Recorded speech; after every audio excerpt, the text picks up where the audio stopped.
دوزخ ہے، لعنت ہے، ذلت انگیز عذاب ہے، مگر کسی کو یہ گمان آ سکتا ہے کہ شاید یہ حکم حضور علیہ السلام کی حیات ظاہری کے لیے تھا، جب وفات ہو گئی، وصال ہو گیا، تو اس کے بعد کوئی ان کی آل و اولاد سے، ذریت سے، خاندان سے کچھ کرتا پھرے، پھر حضور کو اذیت تو نہیں ہے نا، معاذ اللہ۔ میں ایک سوال انٹرٹین کر رہا ہوں، سوال کو کیا دیر لگتی ہے کسی کے ذہن میں آ جائے، ایک فتنہ ہے، شر ہے، وسوسہ ہے، شیطانی عمل ہی ہے نا۔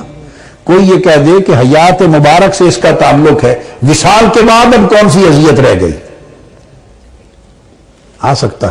آئیے اس کا جواب بھی اسی سورہ احزاب میں قرآن سے تلاش کرتے ہیں کہ اذیت جس طرح حیات ظاہری میں تھی، اسی طرح اذیت وصال کے بعد میں بھی ہے،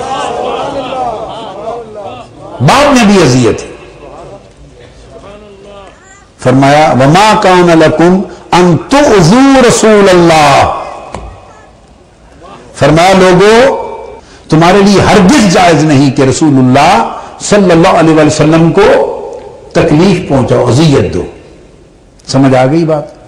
اب آگے کیا فرمایا؟ کیسے؟ ولا ان تنکحوا ازواجہ من بعدہ ابدا، خبردار حضور میرے محبوب کے وصال کے بعد کبھی بھی ان کے بعد بھی ان کی ازواج میں سے کسی سے شادی کرنا حلال نہیں ہے، اس سے ان کو اذیت ہوگی۔ حضور کے وصال کے بعد ازواج مطہرات سے شادی کوئی نہیں کر سکتا، اس سے ان کو اذیت ہوگی۔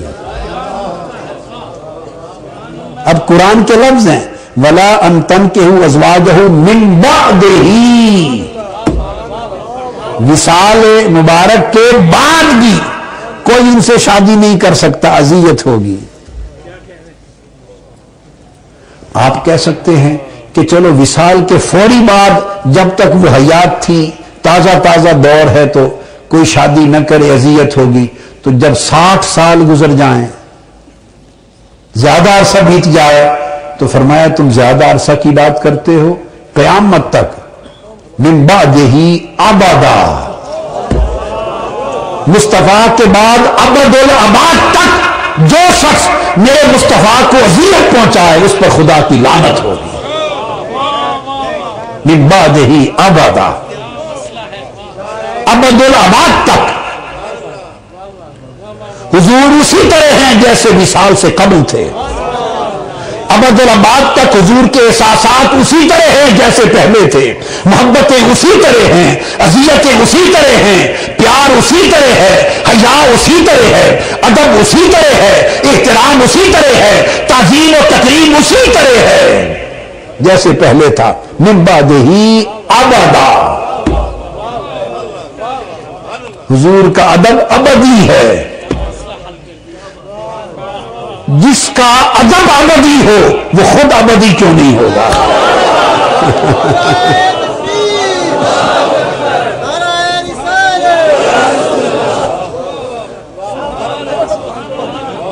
تم نے موت کے چکر میں قوم کو پھنسا دیا، وفات ہو گئی معاذ اللہ، اب کچھ نہ رہے، استغفر اللہ العظیم۔ جس کے ادب کو خدا نے ابدی بنا دیا تو اس کی حیات ابدی نہیں ہے؟ حیات ہے تو احساس بھی ہے، حیات ہے تو حیا بھی ہے، حیات ہے تو ادب بھی ہے، حیات ہے تو اذیت بھی ہے۔ فرمایا ما کان لکم ان تؤذوا رسول اللہ، حضور کے وصال کے بعد بھی میرے محبوب کو اذیت نہ دو۔ تو اللہ نے اعلان کر دیا کہ وفات کے بعد بھی رسول ابد الاباد تک زندہ ہے۔ یہ حیات النبی کی نص ہو گئی۔ وہ پہلے اس آیت سے حیات النبی کسی نے کبھی کسی نے بیان نہیں کی، یہ بھی ابدا ہے۔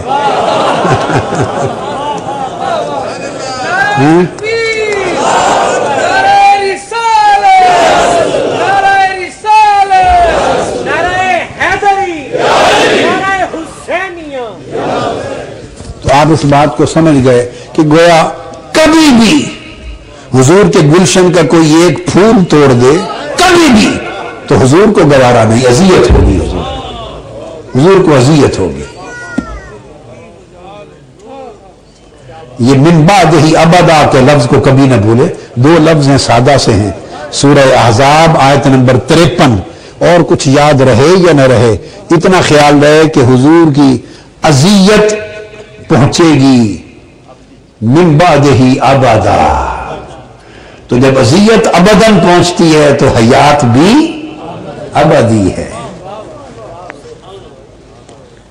تو فرمایا کہ اب پتہ چل گیا کہ حیات مبارک میں جس طرح اذیت پہنچتی تھی، حیات مبارک کے بعد بھی ابداً ابدا حضور کو اذیت پہنچتی ہے. ایک یہ نقطہ ابھی تک سمجھایا. دوسرا نقطہ سمجھایا کہ اپنے شہر کے درخت کٹے تو اذیت پہنچتی ہے، اور حسین کا گلا کٹے تو عالم کیا ہو. شہر کے درخت کٹے تو اذیت ہے، علی اصغر شہید ہو جائے تو کیا ہوگا. شہر کے درخت کٹے تو فرمایا اذیت ہے، اس پر لعنت کہ میرے شہر کے درخت کاٹ دیے. اور وہ حضور کے علی اکبر کو شہید کر دیا جائے اور حضرت سکینہ کو رلا دیا جائے صحرائے کربلا میں، تو وہ مصطفیٰ کو اذیت نہیں ہوگی؟ اس سے بڑی بھی کوئی اذیت ہے؟ اس سے بڑی بھی کوئی اذیت ہے؟ یہ سوچنے والی بات ہے کہ امت کربلا پر سوگوار کیوں ہے، ذکر حسین کیوں ہوتا ہے، اور ذکر حسین پر آنکھیں کیوں بھیگتی ہیں.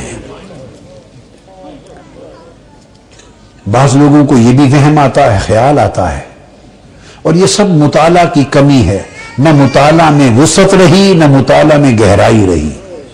نہ علم میں وسعت رہی، نہ علم میں گہرائی رہی. اور یہ خیال آتا ہے کہ چلو یہ بات تو ہو گئی، مگر واقعہ کربلا کو بیتے تو 1400 سال ہو گئے. اب غم حسین میں رونے کا کیا تک ہے؟ تفرقہ پروری ہر دو فریق کو راہ اعتدال سے ہٹا دیتی، خیالات گڈ مڈ ہو جاتے ہیں. اب اہل سنت میں بھی بدقسمتی سے، نادانی سے ایسے لوگوں کی کمی نہیں ہے جو متحیر ہیں کہ کیا غم حسین میں رونا چاہیے یا نہیں. کہ غم حسین میں رونا صرف اہل تشیع کا ہی تو کام نہیں ہے، سنیوں کا کیا کام رونا. میں رونے کی بات کر رہا ہوں. ذکر حسین میں رونا کیا یہ ہونا چاہیے یا نہیں، یہ تو شیعہ لوگوں کا کام ہے. بہت کمی نہیں ہے، میں جانتا ہوں بہت سے علماء میں. اور یہ صرف یہ جب پراگندگی پیدا ہوتی ہے تفرقہ پروری میں تو خیالات حقائق اوجل ہو جاتے ہیں، اور ذہن انتہا پسندی کی طرف جاتے جاتے جاتے تو وہ اپنے اعتدال کو چھوڑ بیٹھتے. جب ایک بات ہو گئی کہ ان کو اذیت مصطفیٰ کو اذیت ہے اور ان سے محبت مصطفیٰ سے محبت ہے، تو ان کا ذکر مصطفیٰ کا ذکر ہے، ان کا غم مصطفیٰ کا غم ہے. غم حسین میں پوری ایمانداری سے، تیقن سے، تحقیق سے، بصیرت سے کہتا ہوں، غم حسین غم مصطفیٰ ہے، اور یہ سنت خدا ہے. یہ سنت. اب میرا تو کام سند سے بات کرنا ہے تاکہ آپ کو سند سمجھاؤں، اور سند پہلے ہمیشہ قرآن سے شروع کرتا ہوں. لوگوں جس سے پیار ہو، جس سے پیار ہو، اس کو کوئی تھوڑی سی بھی تکلیف آئی ہو اور صدیاں بھی گزر جائیں تو پیار کرنے والے اس کا ذکر غم سے کرتے رہتے ہیں. اگر یہ بات سمجھ نہ آئے تو بہت سے مقام ہیں، مگر صرف سورہ مریم ہی کو پڑھ لو. میں اس کی ایک آیت ہی پڑھ کے سنا رہا ہوں. سورہ مریم اللہ رب العزت ارشاد فرماتے ہیں، آیت نمبر 22، اعوذ باللہ من الشیطان الرجیم، بسم اللہ الرحمن الرحیم. فحملته فانتبذت به مكانا قصيا فأجاءها المخاض إلى جذع النخلة قالت يا ليتني مت قبل هذا وكنت نسيا منسيا فناداها من تحتها ألا تحزني قد جعل ربك تحتك سريا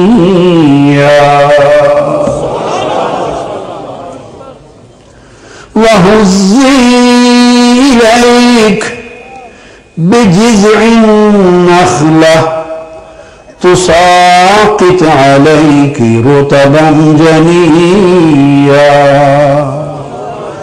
فكلي واشربي وقري عينا. ہائے ہائے. فرمایا اللہ پاک نے پس مریم ذکر کر. ارشاد فرمایا وذکر فی الکتاب مریم. محبوب اب مریم کا ذکر کر. اب مریم کا ذکر کر جب وہ اپنے گھر والوں سے الگ ہو کر خلوت میں مشرقی مکان میں چلی گئی. اب صدیاں پہلے ایک بات واقعہ بیتا, قرآن میں رب اس کا یوں ذکر کر رہا ہے. صدیوں پہلے ایک بات بیتی, قرآن میں ذکر کر رہا ہے, آگے چل کے بیان کر رہا ہوں. وہ کیا فرمایا؟ پس مریم نے اسے پیٹ میں لے لیا اور آبادی سے الگ ہو کر دور ایک مقام پر جا بیٹھی. پھر درد ذہ جو بچے کے تولد سے پہلے, ڈیلیوری سے پہلے ماؤں کو ہوتا ہے, ایک کیفیت ہے, ایک درد ہے, ناقابل برداشت درد اور تکلیف ہوتی ہے. پھر درد ذہ انہیں ایک کھجور کے تنے کی طرف لے آیا. یہ قرآن ہے, اللہ کا کلام ہے. حضرت مریم کا درد ذہ اللہ پاک بیان فرما رہا ہے. وہ مولوی صاحبان کبھی سوچیں اور اس بات کا جواب دیں, وہ جنہیں حضور کی اہل بیت سے محبت نہیں. اب اہل سنت کی بات نہیں کر رہا ہوں, اب اوروں کی بات کر رہا ہوں. کبھی سوچیں. میں کل بیٹھا تھا تو کل بھی ٹی وی پر ایک مولانا صاحب فرعون اور اس کی قوم کا خطاب کر رہے تھے. میں نے کہا اتنا پیار ہے آپ کو فرعون اور اس کی قوم سے تو خدا آپ کو انہی میں ہی بنا دے. من احب شیئا اکثر ذکرہ, جس کو جس سے پیار ہوتا ہے وہ انہی کا ذکر کرتا ہے. جس کو جس سے محبت ہوتی ہے وہ ان کا کثرت سے ذکر کرتا ہے. اب درد ذہ ہوا ہے, یہ مضمون ہے, رب کائنات کے بیان کرنے والا مضمون ہے. ماں باپ بھی گھر میں بچے ہوں یا اگر تذکرہ کر رہے ہوں نا واقعے کا, تو اس لفظ کو تو وہ بھی یوز نہیں کرتے, تکلیف ہوگی کہہ کے گزر جاتے. اتنی کھول کے کوئی بیان کرتا ہے؟ لوگ کہتے ہیں, میں مثال دے, لوگ کہتے ہیں بس سیدہ زینب کا ذکر کیوں کرتے ہو واقعہ کربلا میں؟ رب سے پوچھو اس نے حضرت مریم کے درد ذہ کا ذکر کیوں کیا ہے.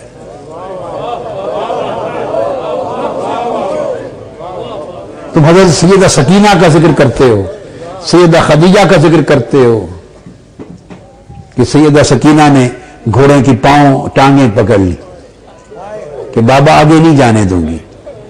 کیوں باتیں, یہ کیا باتیں ہیں؟ اس سے کیا نکلتا ہے؟ مجھے خود کچھ پتہ نہیں کیا نکلتا ہے. وہی کچھ نکلتا ہے جو اللہ کے اس بیان سے نکلتا ہے کہ پھر درد ذہ ہوا اور انہیں کھجور کے تنے کی طرف لے گیا. اور پریشانی کے عالم میں مریم کہنے لگی, اے کاش اتنی درد ہوئی کہ میں پہلے سے مر گئی ہوتی اور بالکل بھولی بسری ہو چکی ہوتی. یہ ایک کیفیت تھی, شدت درد سی, اور جملے تھے جو منہ سے نکلے گزر گئے. اب ان جملوں سے نہ کوئی حلال و حرام کا مسئلہ ثابت ہونا ہے, نہ فرائض و واجبات معلوم ہونے ہیں, نہ شریعت کی سنتیں معلوم ہونی ہیں, نہ احکام ثابت ہونے ہیں. ایک بشری کیفیت تھی، اس وقت شدت درد میں آپ کی زبان مبارک سے کلمہ نکلا تو ایک گفتگو کر کے آگے بڑھیں. رب کائنات نے ایک ایک لمحہ پورا نقشہ کھینچ دیا ہے.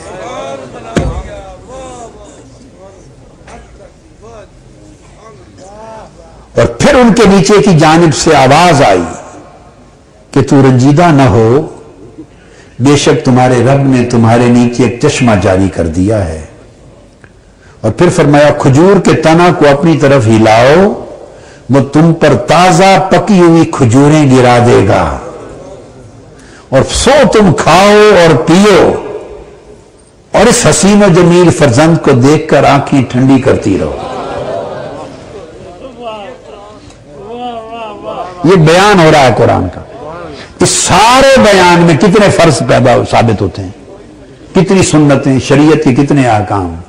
یہ کیا ہے؟ اگر کوئی پوچھے اس پورے بیان کا اللہ کے ہاں مقصود کیا ہے؟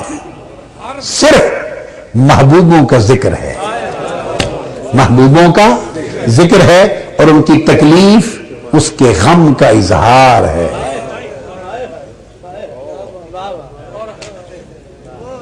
اس کو بھی اگر پڑھ لو نا، فَأَجَاءَهَا الْمَخَاضُ إِلَى جِذْعِ النَّخْلَةِ، پھر درد سے انہیں کھجور کے تنے کی طرف لے گیا. اس پر بھی سینکڑوں نیکیاں ثواب، اس کے پڑھنے تلاوت پر بھی. اللہ نے قرآن کا حصہ جو بنا دیا. تو رب اگر صدیوں بعد محبوب نبی آخر زمان پر اترنے والے قرآن میں اس محبوب بندی کے دکھ، درد اور غم کا ذکر کرتا ہے، تو ہم مصطفیٰ کے محبوبوں لاڈلوں کے درد غم کا ذکر کیوں نہ کریں؟ اب آپ کو سمجھ میں آئی ہے کہ ذکر حسین کیا ہے.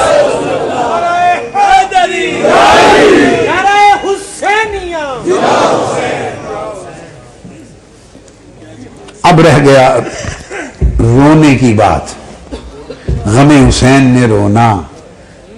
پہلے سب روتے تھے، عشاق، اولیاء، عرفاء، صلحاء، اللہ والے، محبت کرنے والے غم حسین میں روتے تھے. یہ تو ہمارے دیکھتے ہی دیکھتے دل کی وادیاں بھی خشک ہو گئیں، روح کے سوتے بھی خشک ہو گئے، سو آنکھیں بھی خشک ہو گئی. یہ تو ہمارے دیکھتے ہی دیکھتے دل کی وادیاں بھی خشک ہو گئیں، روح کے سوتے بھی خشک ہو گئے، سو آنکھیں بھی خشک ہو گئی.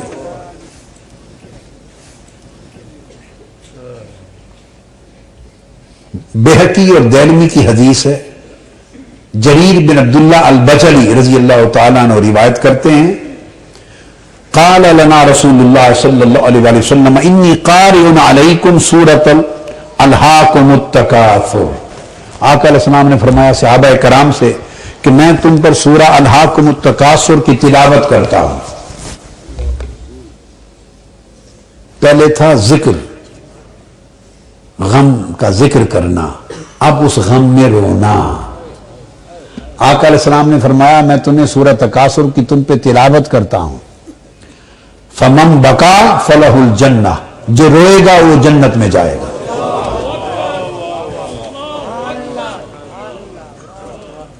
اب یہ کیا ہے؟ یہ خوف و غم قبر ہے. خوف و غم رکت اور بکا. ہر تصوف کی کتاب کے اندر ابواب بڑے بڑے ہیں رکت اور بکا کے. فقارا فبکا بعض ولم یبک الباقون. آقا علیہ السلام نے پھر تلاوت فرمائی سورہ تکاثر. کچھ صحابہ رو پڑے اور کچھ نہ رو سکے.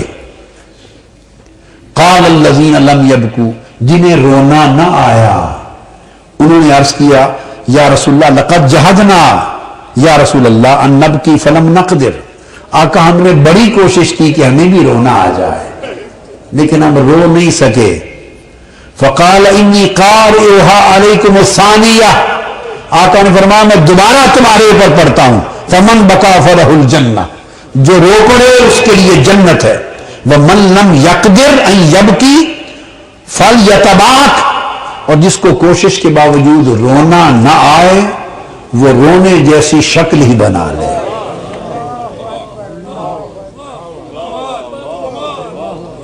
رونے جیسی شکل ہی بنا لے، یا روئے یا رونے والوں میں شامل